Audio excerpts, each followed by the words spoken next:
Good evening, one and all, and welcome to 2D6 Saturday, your mid-weekend wargaming feast.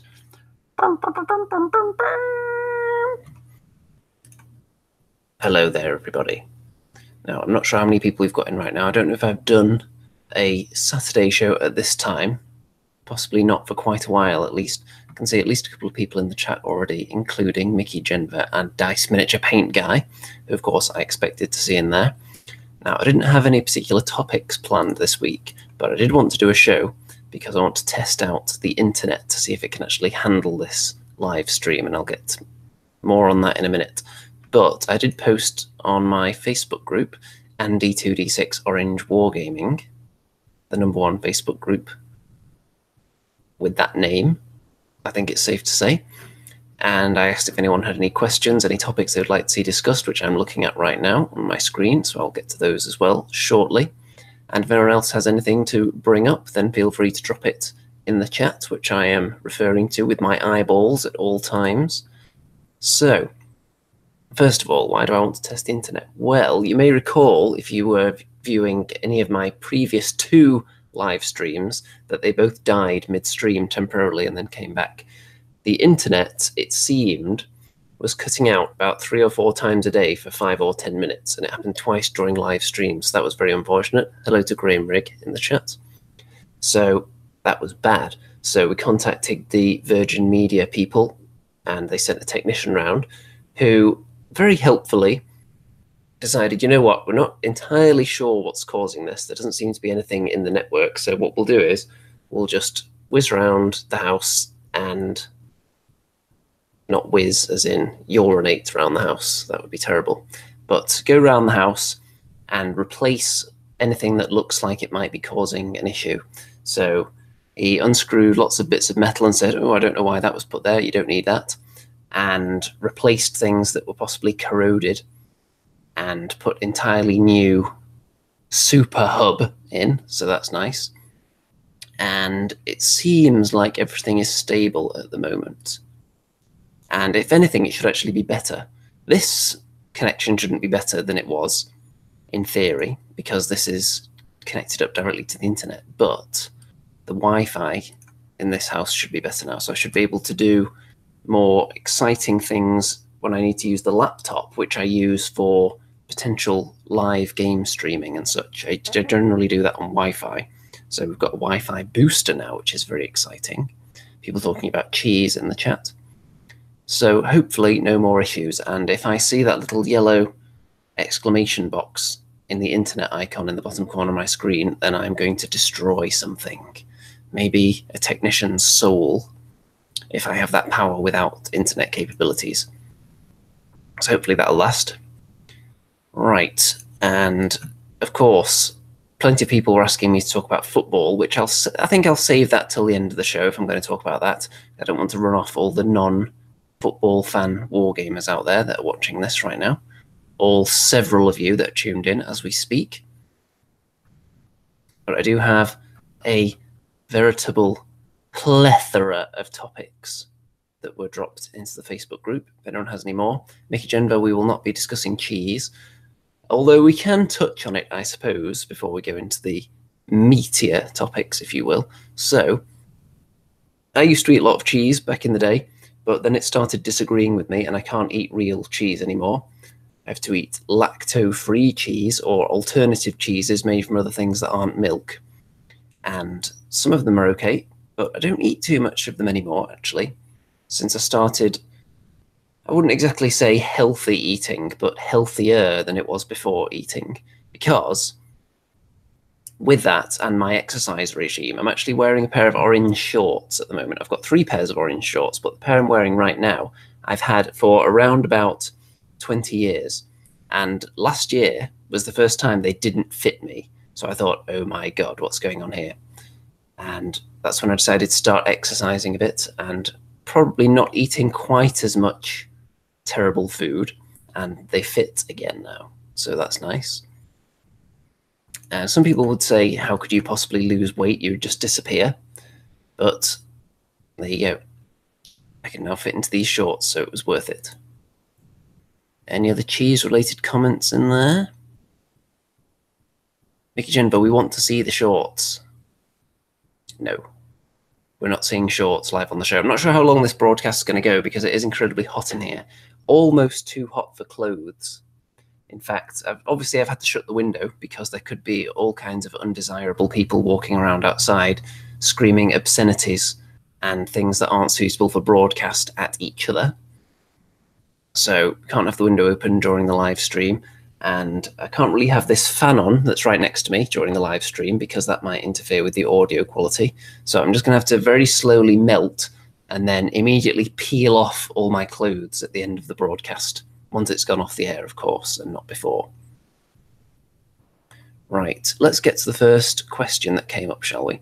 Well, it's not going to be the first one because that was about football, and we're not touching on that until near the end.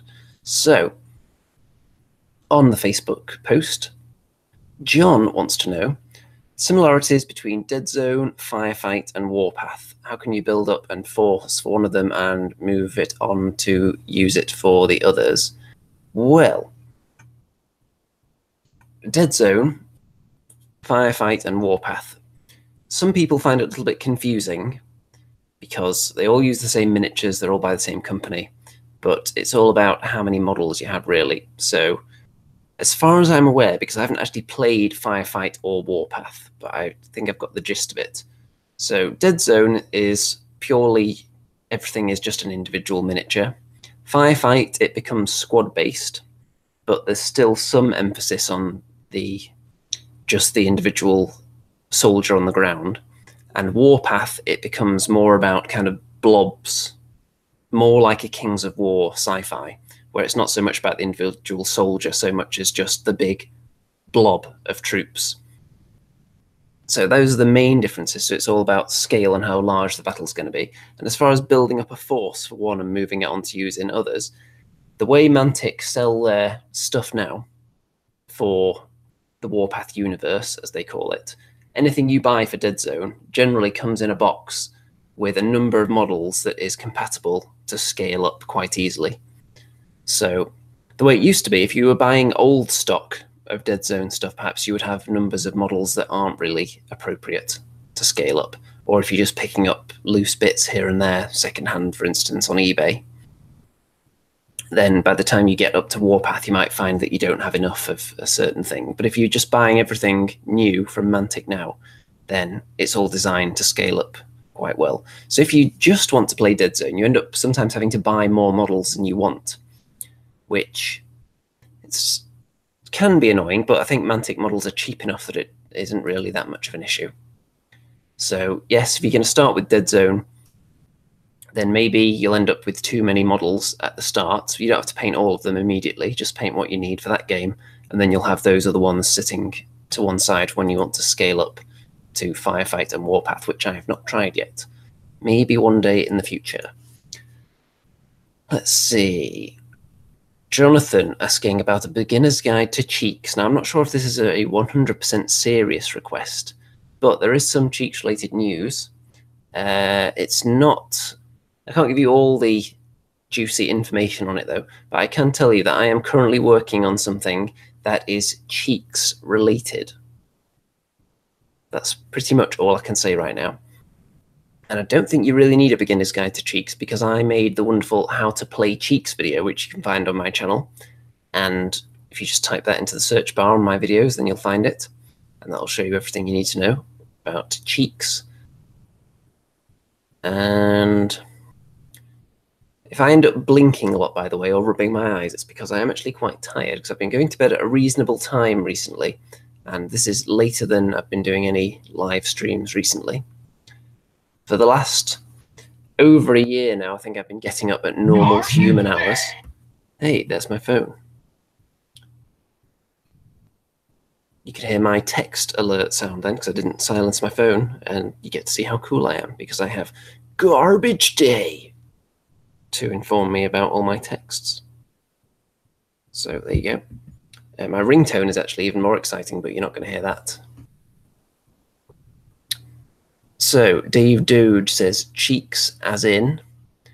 Is Dave Doge not aware of my international best-selling game Cheeks that was produced in English and German? If you're not aware of it, there's a link in all my video descriptions actually to where you can see and purchase a copy of Cheeks. If you were not aware of that, if you've been living under some kind of cheeks-based rock and were just immune to all the cheeks on the top of the rock. Let's see, we've got more people in the chat here. The Wargamer Viking and Majestic Feet are both in here, both with their own legendary YouTube channels there. Okay, I think we should move on to the next topic. John wanted to talk about something halfling related. Do I have something halfling related to talk about? I suppose I've got a halfling here somewhere.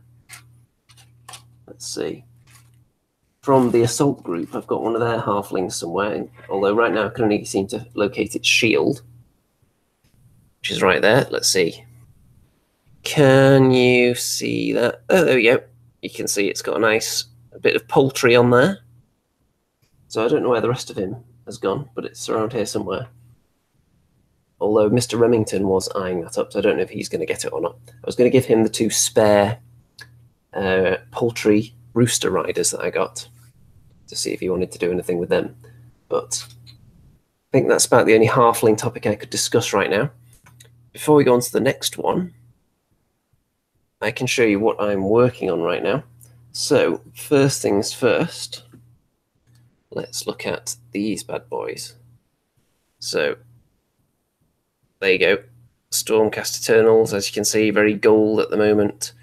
This is the crew for the new ballista from the Soul Wars set, which is one of the first things I'm going to be painting, because if you know me, I don't like painting large amounts of troops. If I can paint something that I can just throw into the army that only is going to require a few models, I'm going to do that first, because that's just how I roll. And I'm also working on 6 of these suckers. Let's have a look. Let's get a close-up on there. So, yes, it's relics and it's new models that I purchased. That's because I wasn't entirely sure of what the future of relics will hold. So while anyone still has them in stock, I decided to order them. I ordered these direct from TT Combat, who now own everything relics related. And there's not much more to do on these models because I used a very basic scheme for my new army. And I'm keeping that consistent with these. I've got 6 of them. And I just need to do the base and the varnishing now, maybe a few touch-ups as well. So that's kind of exciting, although I'm not sure if I'm ever going to be able to use them, hopefully. Then, anything else to show you? Nothing particularly new. I suppose I can show you these guinea pigs that I'm still working on. Let's see, I don't know if there's any more progress. Maybe you can see some guinea pig fur that's painted that perhaps wasn't last time. Let's see if that's going to focus on there.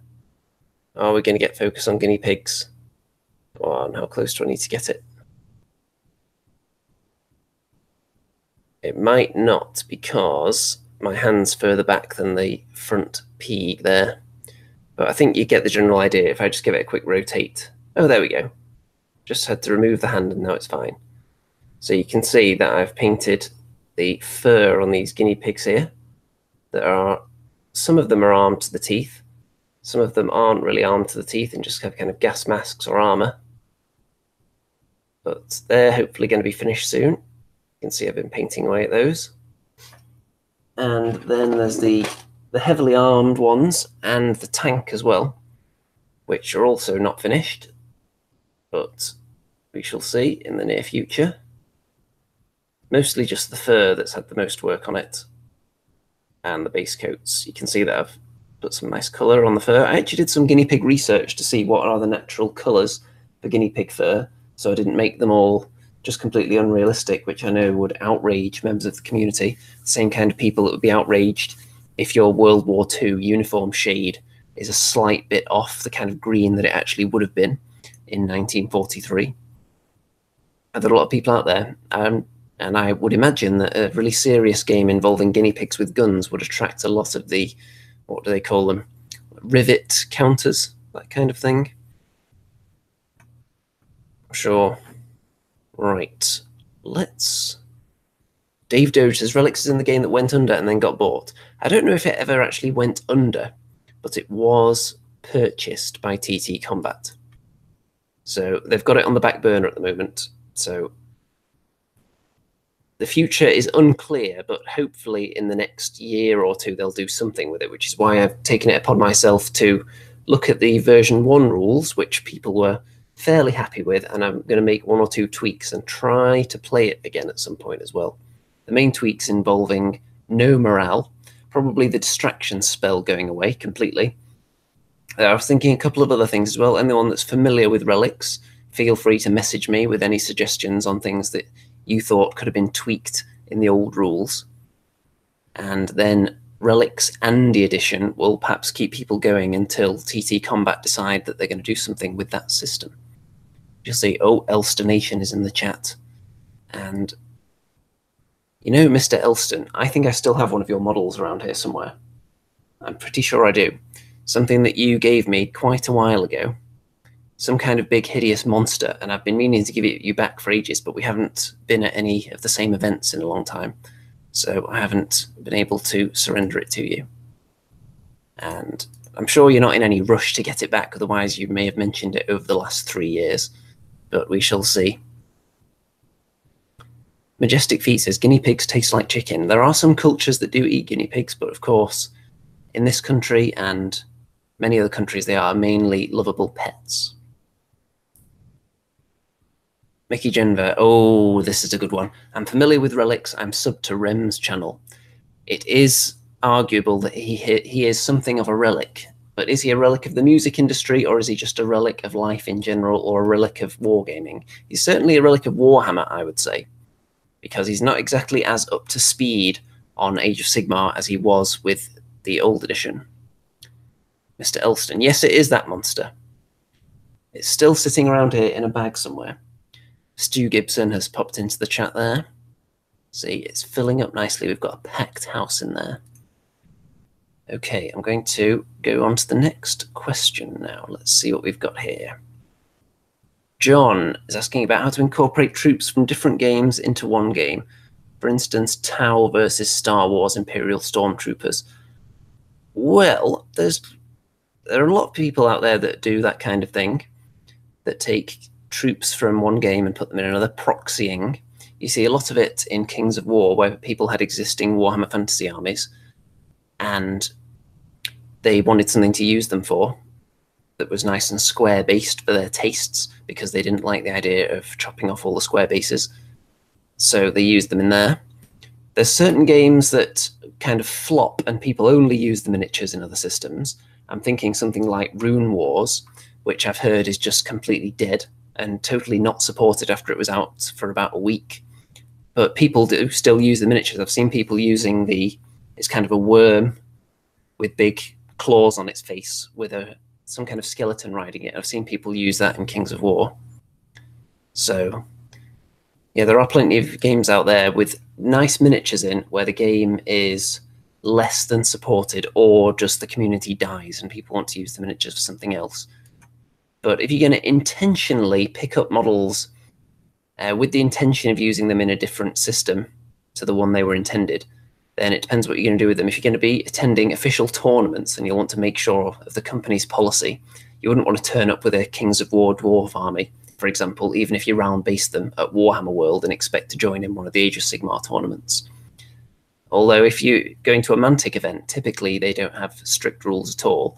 Although I've noticed in the events recently, they have the award for the best army can only go to someone who's got an army that's about 90% Mantic, something like that. And also the top prize, definitely at Clash of Kings, I've seen it in the tournament pack, the top prize, the highest placed Mantic army player will get the top prize, which is I think it's a subsidized trip to one of the Kings of War tournaments in America, something along those lines. But only people with a 90% plus Mantic army can qualify for that prize.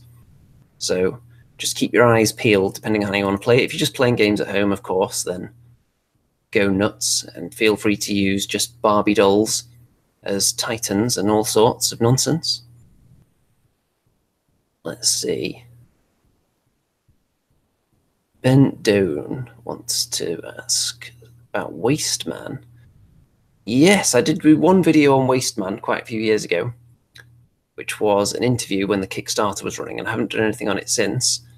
And apparently that's what got Ben really into Wasteman, was watching that interview. Now, my issue with Wasteman, I've wanted to get into it. I've actually got a Wasteman miniature right here. Let's have a look. Mr. I think this is Radical Trevor, I think his name is. But I've had him sitting here for ages, but it's one of those games where there just isn't anyone who's interested in playing it around here. So it seems pointless for me to invest in it or dedicate time to it when I can't actually play it. And if I would spend a lot of time talking about it without having any knowledge on the subject, then I don't think that would make very entertaining viewing, and it wouldn't really promote the game in the right way. Speaking of promoting games, there are a lot of companies out there that seek promotion of their games.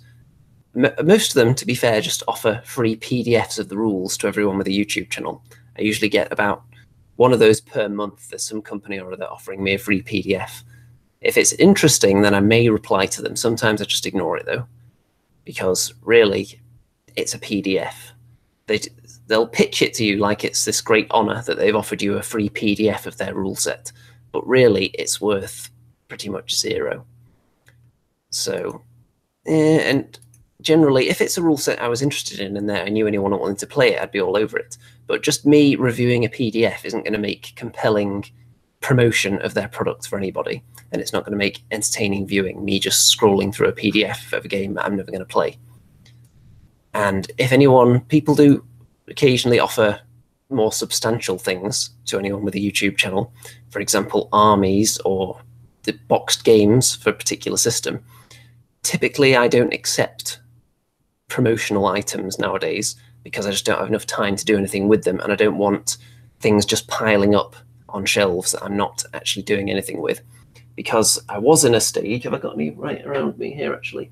Don't think I have. On the other side of the room, I've got some tanks from two companies that I was going to use them for a Grot tank army for 40k. And unfortunately, I just didn't have time to do anything with them. So they just sat partly assembled over there. And I emailed the companies and asked if they wanted them back at some point because I wasn't going to get round to it. And they said, no, just keep them. And if you ever get round to do anything with them, just carry on where you left off. So I do intend to finish that at some point. I can see them, two of them are yellow at least, and they're just sitting in a box right over there, staring at me accusingly in the box of unfinished projects. So let's see. Where was I?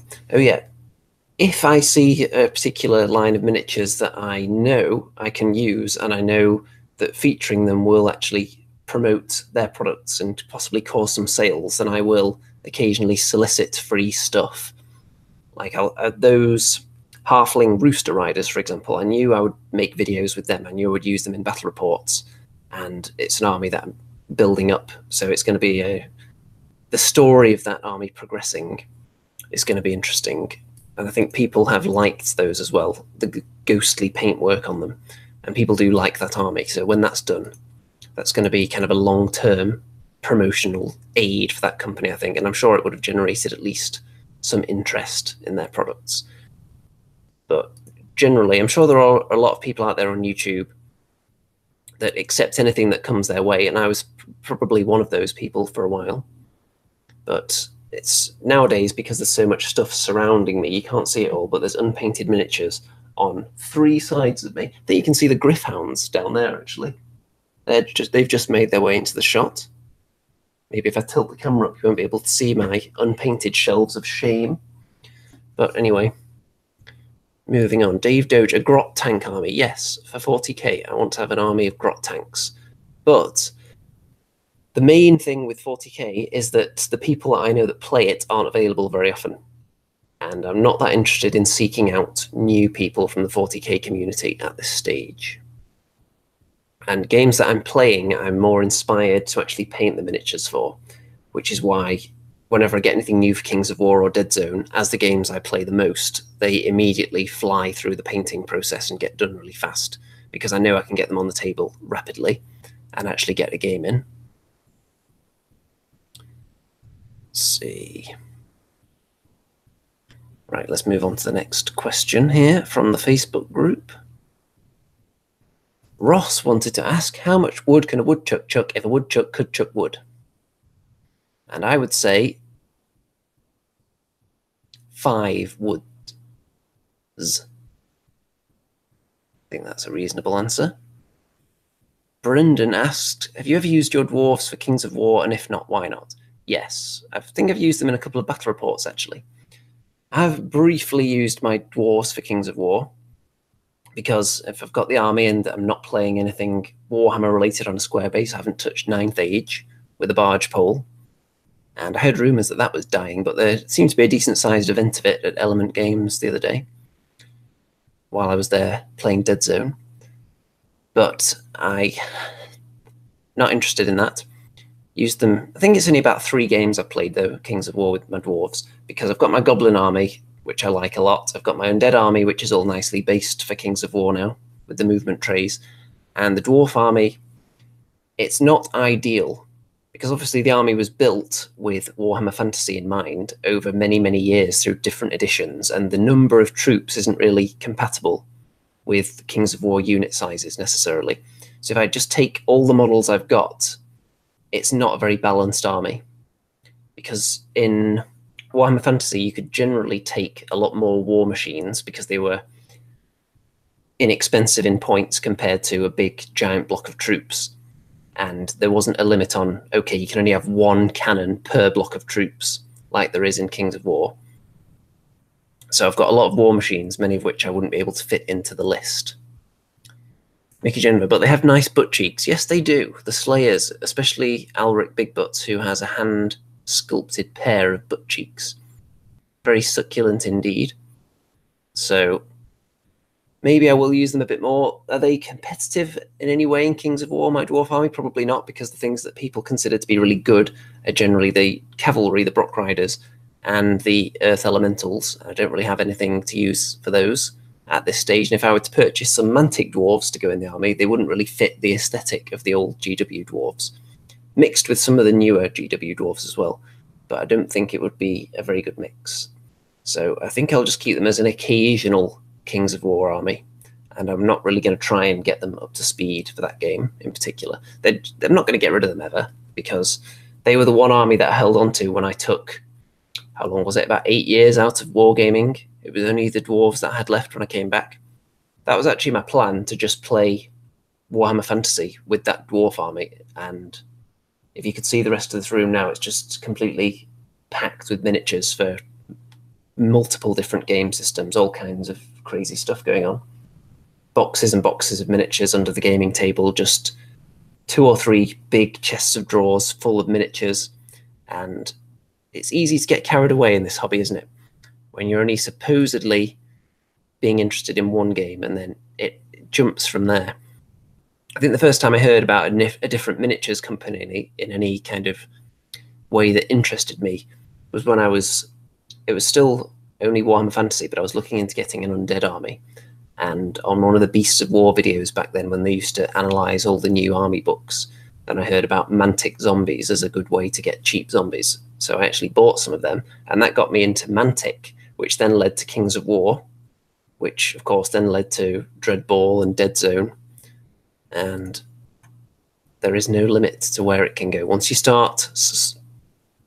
tree starts forking out onto different branches, then it's very easy to get lost in a sea of miniature games. And you can drown if you're not careful. And you may not find your way back up to the surface because there's so much dragging you down to the ocean floor. And I think this metaphor's gone a bit far now. Okay, the next. More football questions. So I'll just skip past them. Mickey wanted to know which will be the next AOS faction to have majestic butt cheeks. Well, I don't think they've designed any particular faction so far with the intention in mind of having majestic or succulent butt cheeks, but I'm sure companies out there are doing that. I don't know if it's a direction GW want to go in anymore. Dwarves wear clothes now, and if there was going to be any army that were kind of the poster child for butt cheeks than it was dwarves, and they're clothed. I don't think GW are going to have big, bulbous butt cheeks anymore. Okay, this is from Steve, who says, being new to Dead Zone and the Plague, and with you being a top tournament player, what are the pros and cons with the different leader choices? Okay then. So, being a tournament-winning Dead Zone expert, as I am, then I feel that I can pass on some of that knowledge. And if you wanted to absorb even more, anyone that hasn't seen my tournament analysis from my victorious path to triumph, then you can look at my Dead Zone tournament report from last week. But to your question, Plague leader choices. So you've got the stage 1A, which is the big bad beastie. Pros: he doesn't die. You'll hear tales of him dying, but that's really just anecdotal evidence. He dies occasionally to really lucky shots. I've had him just sniped because someone just rolled endless 8s. But generally, he does not die. If you avoid getting clear shot with him, if you make sure he's poking his fingernail around a corner at all times, that's really the only way he's going to die, if someone just piles up a huge amount of dice on him. For example, a sniper with a clear shot who gets a bit lucky can kill him because he's got armor, he's tough, he's big, you have to wound him 4 times. So he does not die, basically, if you're careful. So you can sit him on objectives and people aren't going to shift him. Anything that just runs into him to try and fight him is likely to end badly for them, unless it's something really big and beastly. And even then, it's not a sure thing because he's so tasty. So those are the pros. The cons: he's incredibly slow. Oh, actually, another pro: he gives you a large amount of command dice. You can have 5 if you're taking him, whereas other commanders often only allow you to have 4. So he's good in that respect. But he is going to be eating one of those command dice most turns because he's so slow. He can only move 1 cube. So you're going to want to use a movement dice on him most of the time, and move him further because you want him to get into combat because he's such a beast. You want him to get near the objectives. You're not going to be hiding with this. He's a large points investment, and a lot of the time people will find it easy to avoid him. So that's kind of a con because you're going to have to move him around to get him into combat. People who are faster than him will be running away from him, and he's painfully slow. Some of the new scenarios, I think, will favour him because there are more high-scoring objectives in the centre of the table now. Some of the new scenarios coming in the Outbreak book, which we used at the tournament last week. So there will be some kind of incentive for the enemy to come forward instead of staying back and just shooting him. So I would say that's going to help him a little bit. His splat is not good at all, I feel. It's a random table for a mutation. And anytime it's random, which upgrade you're going to get on a model, you know for a fact most of the time it's going to be one you don't want. There are a couple on there that you would occasionally want. If you're about to charge something into combat, then just throw that splat on them if you've got it, and maybe it'll give them a boost, gives them frenzy or something like that, or boosts their armor. It does all kinds of crazy stuff, but usually you'll end up with something like the model gains agile, which is totally pointless for whatever you were going to do with it. So occasionally useful splat, but usually not, and that's probably the weakest part of the stage 1A. You've got the general, stage 3 general, which is the one I took at the tournament, and he is very, very, I'll do the cons for him very first, actually. He's very, very, very feeble. If you poke his head out, he'll die, because he's only size 1, doesn't have any armor or anything like that. So he's very, very squishy, and he has less command dice as well. You'll only have 4 if you're taking him. But he's cheaper. I think he's about half the points, if not less than that, of a stage 1. And you're going to want to just hide him most of the time. You don't want him to see anything. If anything can see him, he's dead. So you'll hide him. His splat is good. It allows you to turn an enemy into a zombie when they die, which I actually managed to use that quite a lot at the tournament because I was killing things. So that came in very, very useful.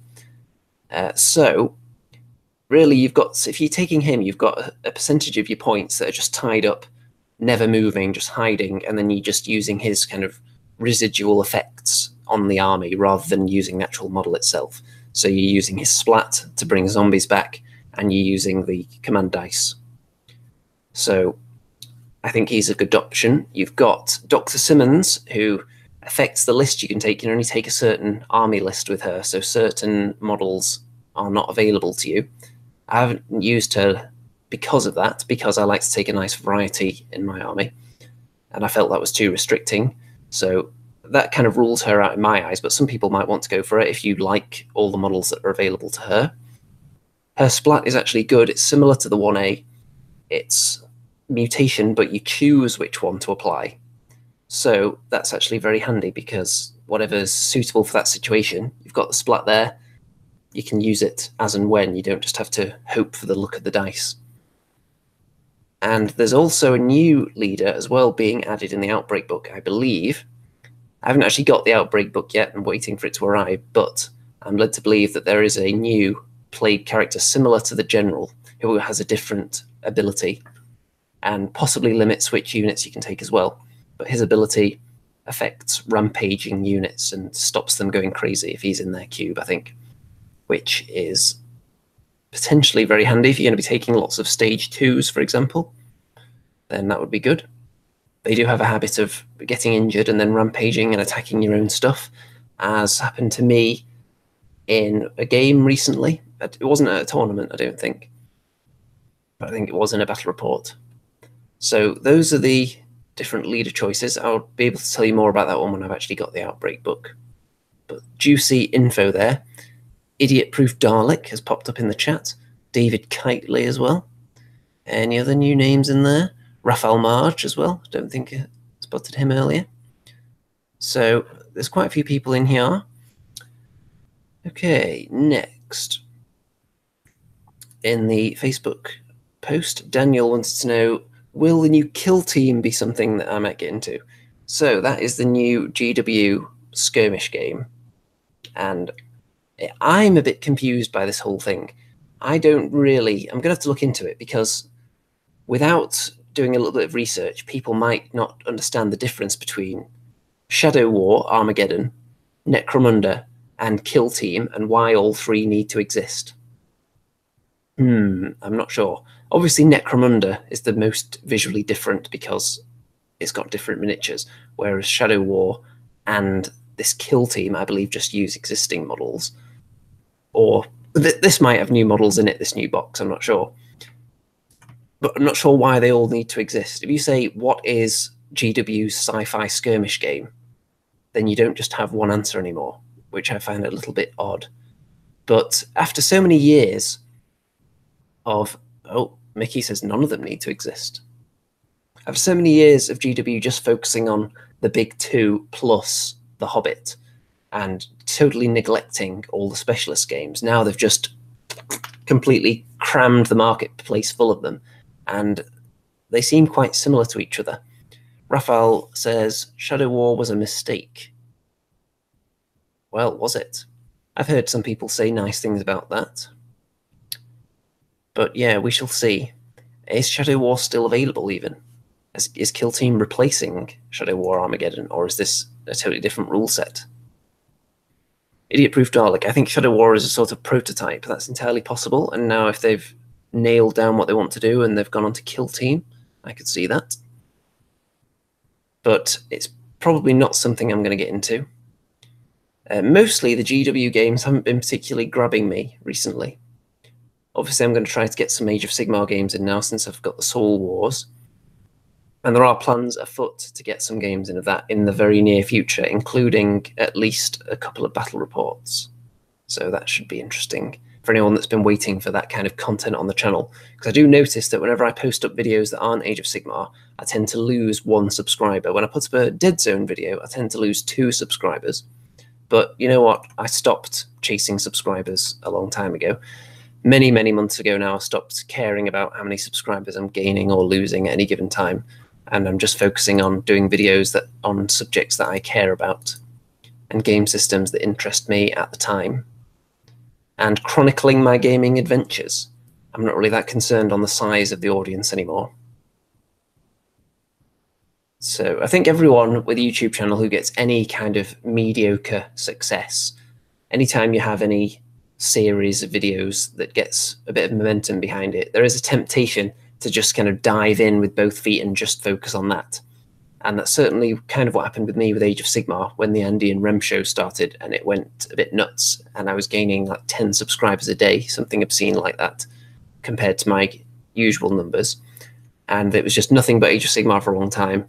And then I started to do work in other games as well, and then it slowed down the subscribers. And I thought, do I stop covering any Mantic products and stop covering Relics and stop covering all these other game systems and feel the subscriber benefit, just be a one game channel and continue to grow? Or do I just want to focus on lots of different games and not give a monkey's left nut about subscribers? And that's the direction I went in the end.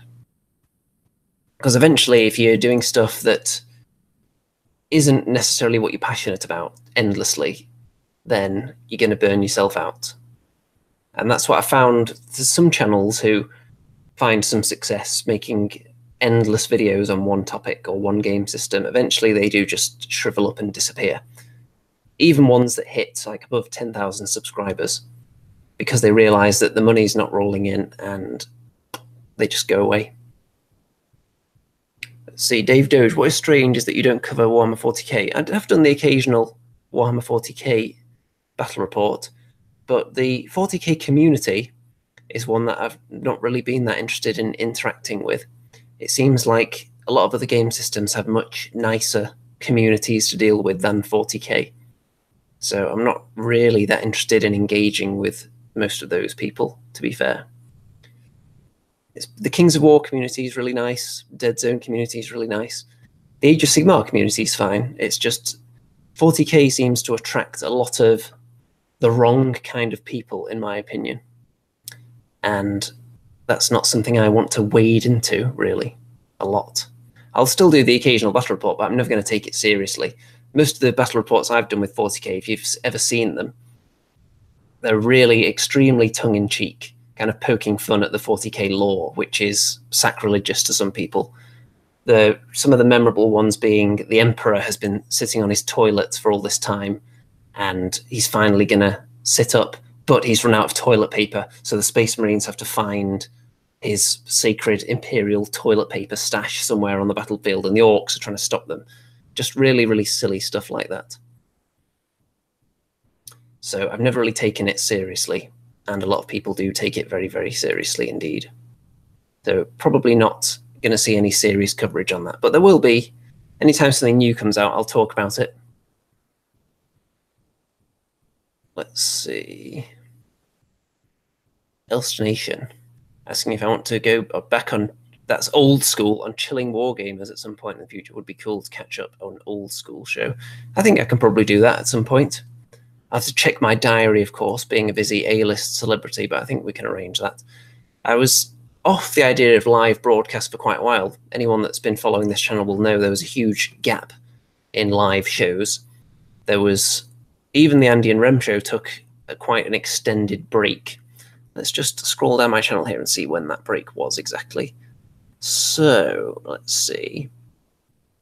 So, Andy and Rem show 97 was in February. Oh, there was one in March. Yeah, we were kind of down to one a month for a while there.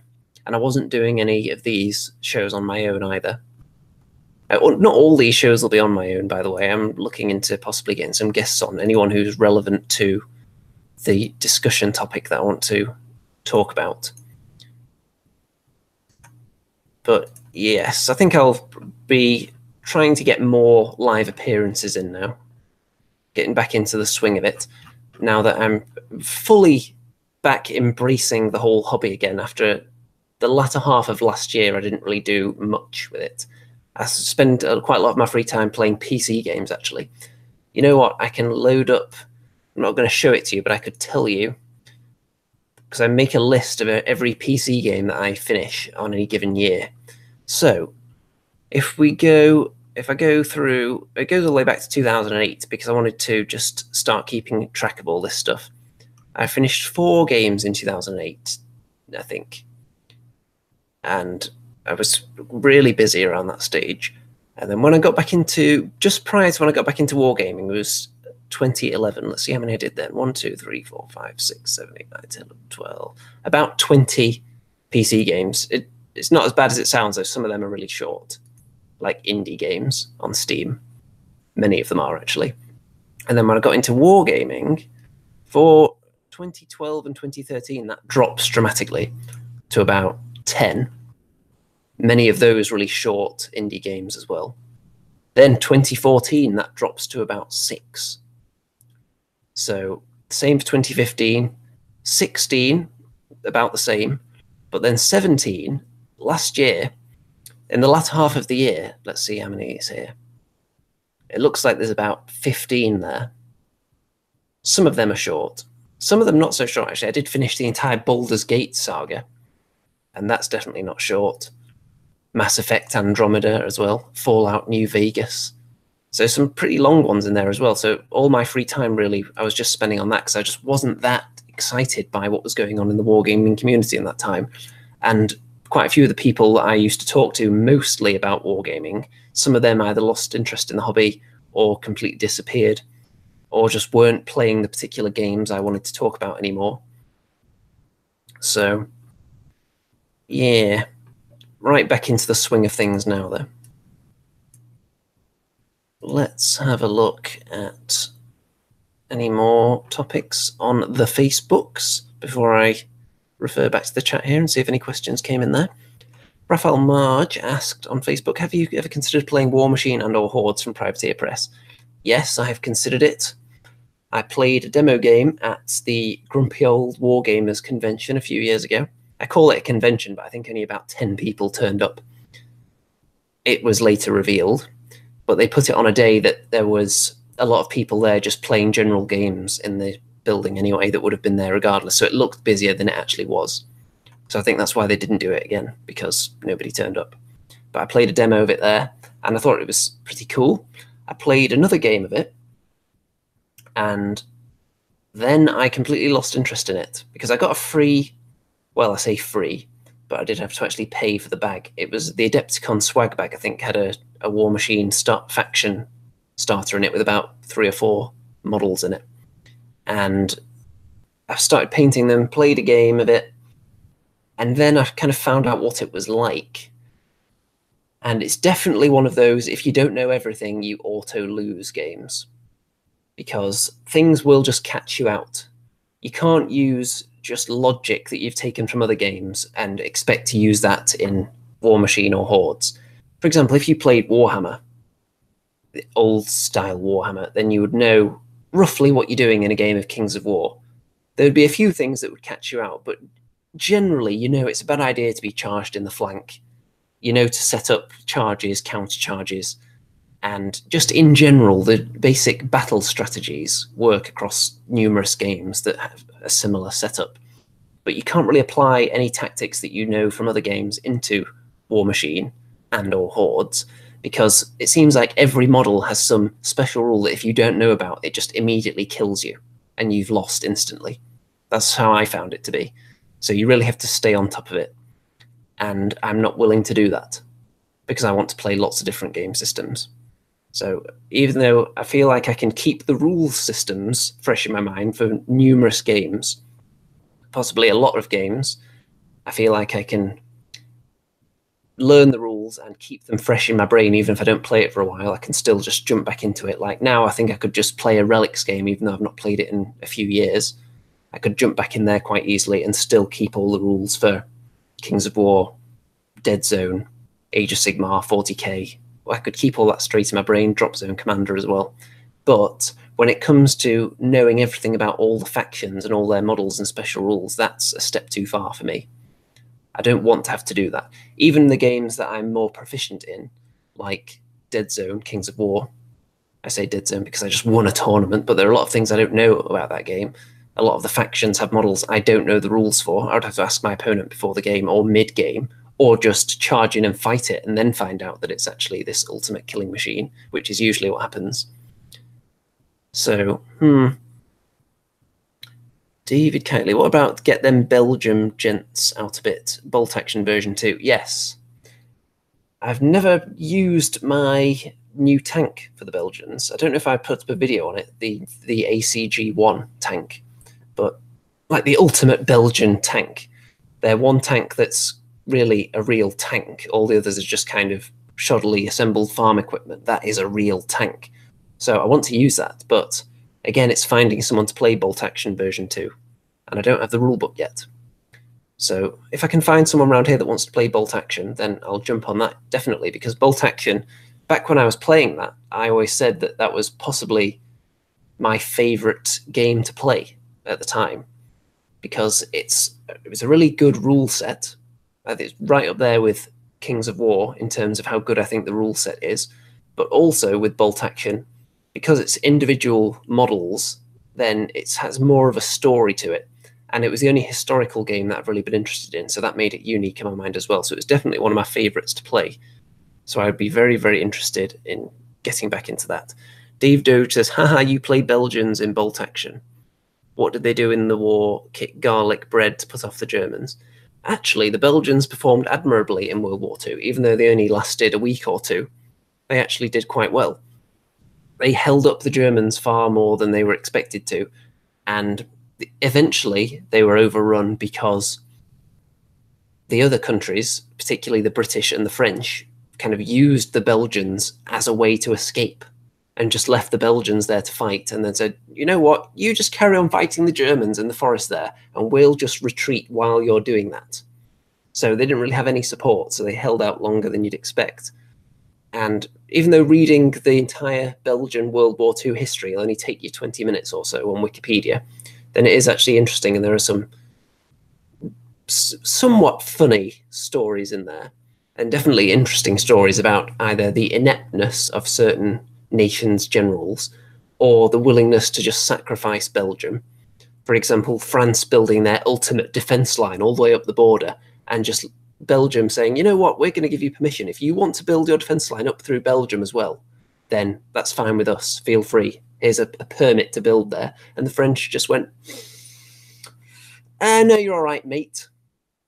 Because their plan was obviously, if there was another war, they wanted it to be fought inside Belgium rather than in France. So if the Germans were going to invade, they were going to do it through Belgium, and they were going to then cut them off there, get into another trench warfare. And you saw how well that turned out for the French in the end. Didn't turn out very well at all. But yeah, the Belgians were kind of screwed about, shall we say, by nations that were supposed to be their allies. Dave Doge, did you do a war video on the Belgian army in World War II, or did I dream it? I did actually an alternate version of the Belgian World War II history. There is one floating about on my channel from a series of Bolt Action games that I played with the, what was the name of the campaign? World War II, I think it was called, because it was entirely based around Belgians and chocolate and a chocolate factory. So if you go and look up on my channel, just if you put in World War II or something, and you'll find my alternate Belgian history. And I think there's a link in there to the one battle that actually made it onto a video as well from that campaign. So I would like to get more games in. I did a couple of battle reports from Bolt Action as well, including one where I'm not going to spoil the results if anyone wants to go and watch them, but there was some amazing Belgian artillery shooting shenanigans on this channel, if you want to search for those. So I would like to get back into that, very much so. The issue with playing Belgians is that they were obviously early war only, so a lot of their stuff is very primitive, and most people play late war, so they have this just incredible array of technology at their disposal, and you're just there with anti-tank rifles, which are just can't really pierce a heavy tank, let's say. So people do have to kind of tailor their force to make it an even battle against the Belgians, because it will be ridiculous if I turn up with all my piddly little guns and pea shooters and then someone rocks up with a super heavy tank that I can't even damage with anything I've got. I don't think I can damage anything above a medium tank unless I land the heavy artillery right on it. Idiot-proof Dalek, are there any other slightly hapless factions in Bolt Action? Yes, there's a lot of other nations that only had minor roles in the war, so their miniature range isn't vast. Or perhaps their technology wasn't the greatest. I'm thinking the likes of, I think Japan had quite comically bad vehicles in World War II. David Kirtley says, I play Italians. They basically have a handicap as a national rule. Yeah, the Belgians have a lot of rules that are, in fact, handicaps. I remember in the book with the Belgian rules in it, there's a special rule, slow, super slow, or something like that on one of the tanks that just means it has to go slower than any other tank. Slow, pitifully slow, that was it, the special rule. And they have low velocity guns as well, which mean they're just worse than everyone else's guns. And there was a national rule that was just really bad as well. I think it was something like when you pull out the dice for the first activation of the game, if it's yours, the opponent can choose to put it back in and pull one of theirs out, something like that. Just some negative rule. Let's see, Idiot Proof Dalek. I played Dad's Army. The Dad's Army models are good. I've kind of wanted to get those, but I don't feel like I would do them justice with the paintwork, and I would want to paint them nicely. So I've avoided the temptation to buy those so far. Raphael Marsh, do you read any 40k or AOS novels, stories? King's War ones should be released soon. Any interest in fluff? Generally, I have zero interest in any of the fluff for any of the games out there. The only fluff I was really interested in was probably the old Warhammer Fantasy. I was slightly into. I had some of the old Gotrek and Felix novels. I think I've got 4 of those. I read 2. I was partway into another one, and it's a pretty good testament to my memory that I can pretty much remember the gist of it, even though I haven't opened the page that I was up to for around about 15 years, maybe. Definitely a long time. But I think I could just open the book and just start reading it again at some point. You never know, but that's as far as my fluff interest ever went for any game, really. I'm not a big fan of the fluff in games generally. It doesn't hugely interest me. It has to really, really grab me, and it has to be reflected in the rules as well to get my interest. If it's, for example, like the Kings of War fluff, which I always felt was just kind of tacked on to what was primarily a really good rule set. They just came up with some fluff just to have an extra few pages in the front of the rule book. So that always felt kind of tacked on and generic to me. That's the kind of fluff that's never going to get me interested. If it's something like Dead Zone, I can potentially be dragged in because there's lots of unique factions that have rules, like, for example, spreading the plague. There are rules that reflect that in the game. So that'd be something I could see myself reading about in the fiction and thinking, hey, that's just like what happened on the table. When there's a big disconnect between what happens on the table and what happens in the text, that puts me off, basically, is how it is. That's really my issue with the 40k fluff as well, because in the fluff, a space marine tends to be able to just wipe out an entire planet full of orcs on his own. And then in the game, they just get gunned down by las guns left and right, which always felt a little bit wrong to me. So anytime there's that disconnect, it really puts me off the fluff big time. Because if there's going to be fluff I'm going to get invested in, I want to be able to play it out on the table. And if you can't, because they're not on the same page, as it were, then it loses me. Let's see here. Any other interesting comments or questions here?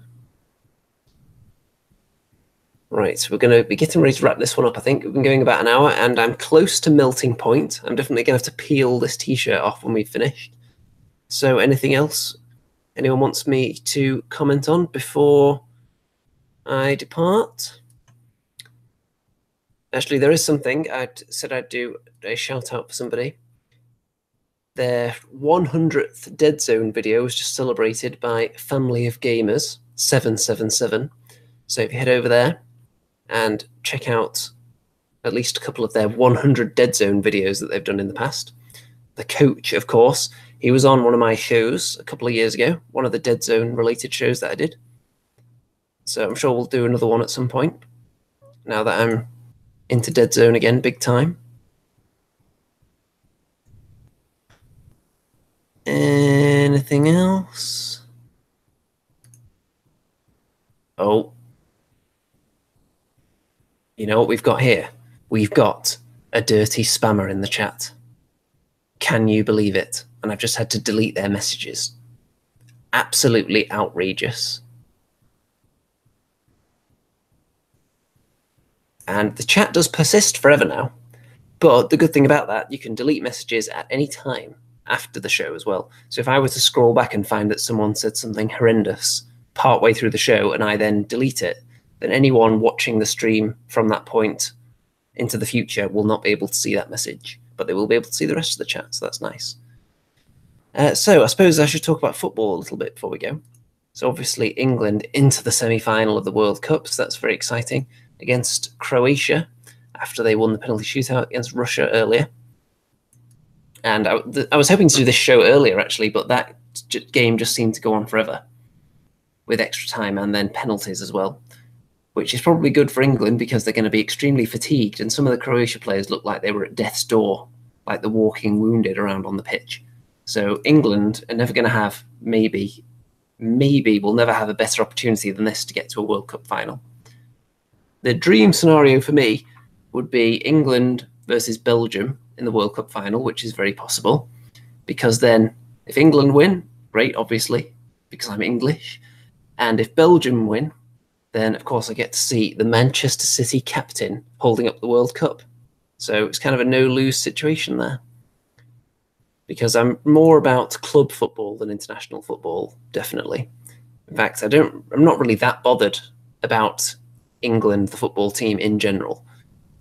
I'm a bit more excited at the moment because I like the way England are trying to play at the moment. I think the manager's doing a good job with the style of the team. And there's quite a few City players in there as well. Generally 3 or 4 on the pitch at any given time. So I like that. Do I think England will win the World Cup? I wouldn't put money on it, but it could happen. If it was ever going to happen, it could definitely be this year. Most of the good teams have been eliminated without England having to face them. So you never know. Let's see. Mickey Jenba, and you have a Belgians obsession. I wouldn't call collecting a single army for one game system an obsession. Idiot Proof Dalek, are Croatia a good team? Yes, they are a very good, technically proficient team, but they do have a few weak links. Generally, when these teams have what you'd call like a golden generation of players, what they really mean is you have about 5 or 6 really good players in the team, and the rest are very mediocre, generally. Until you get to the really elite teams like Spain, where you don't have really any mediocre players at all. But Croatia definitely have some weak links in there. As do England, to be fair. So I think on the average day, I think Croatia are probably better than England, but Croatia have just been through a hellacious extra time period. They played their match later than England, and a few of their players seem to be carrying injuries, so England have a decent chance of beating them, I would say. David Kiteley, cough up the cash for Mahrez. Yes, I'm hoping that deal goes through at some point soon, so we can actually have a decent squad for pre-season, since so many of the players at the World Cup. I think City had about 16 or 17 players that went to the World Cup. 11 of them were still in at the quarter-final stage, I think. So it's going to be a lot of players getting back late. Idiot-proof Dalek. Gareth Southgate used to be a national joke. Yes, he did. He used to be a joke for the penalty miss and the Pizza Hut advert, and the one thing that is very memorable to me was Bullboy shoes is what you need. Get the power on your feet. The shoes, endorsed by Gareth Southgate. No one would buy shoes because they're endorsed by him. Maybe today they would. Maybe if Bullboy shoes are still going, maybe they should get in touch with him. But I haven't heard anything about that company ever since they picked a vaguely popular footballer as their official spokesman. Let's see. David Kiteley. I assume you're a Leicester fan then, Mr. Kiteley. So you should get on well with Mr. Remington, who is as well, obviously. In the other semi-final, which is, of course, Belgium versus France, I very much want Belgium to win because they have 2 City players who are key to the team, basically, whereas France only have 1 City player who has been sitting on the bench the whole time. So that's generally what dictates which team I support. And I think Belgium can do it. I think they can beat France. The one worry I have for England is that we haven't come up against a team yet that has a good midfield, if you ask me. And I think England's midfield is definitely the weak link in the team. I don't really rate any of the England central midfielders at all. I think they're all quite subpar. They can have good games or look good occasionally, but in general, I don't think they're good enough. So if we come up against Croatia and they actually, you could argue their central midfield is their strongest part of the team. So that could work in their favour there. And definitely France and Belgium have strong midfielders. So we could struggle against any of those teams, potentially.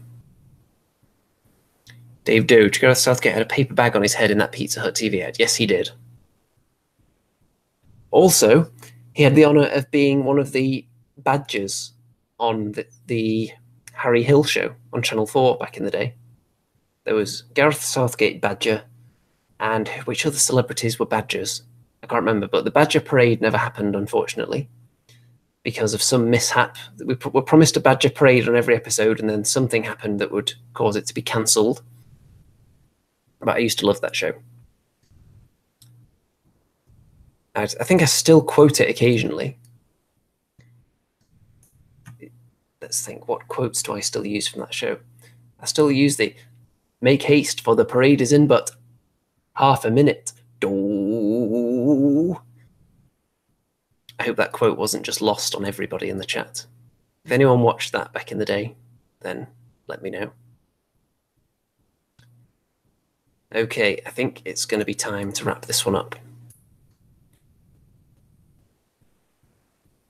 Let's see, what have I got planned for this week? Well, I'm going to finish painting these suckers.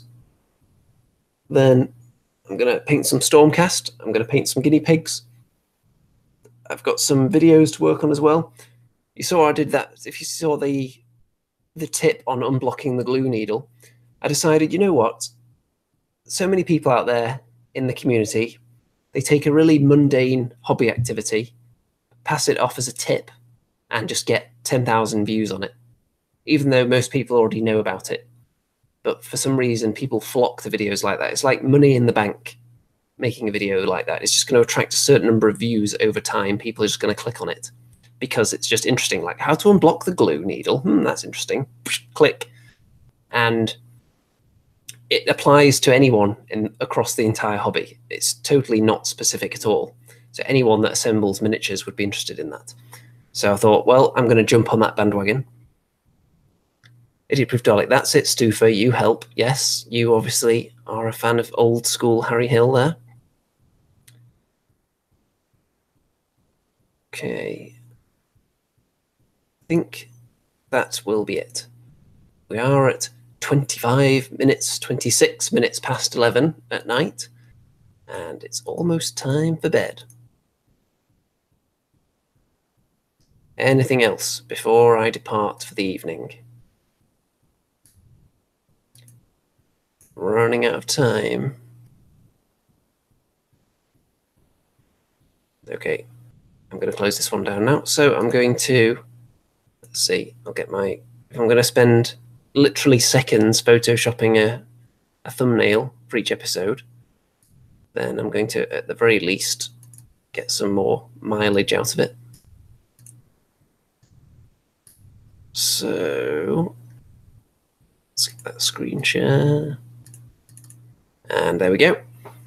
So, of course, that's a scene from my new Dead Zone table.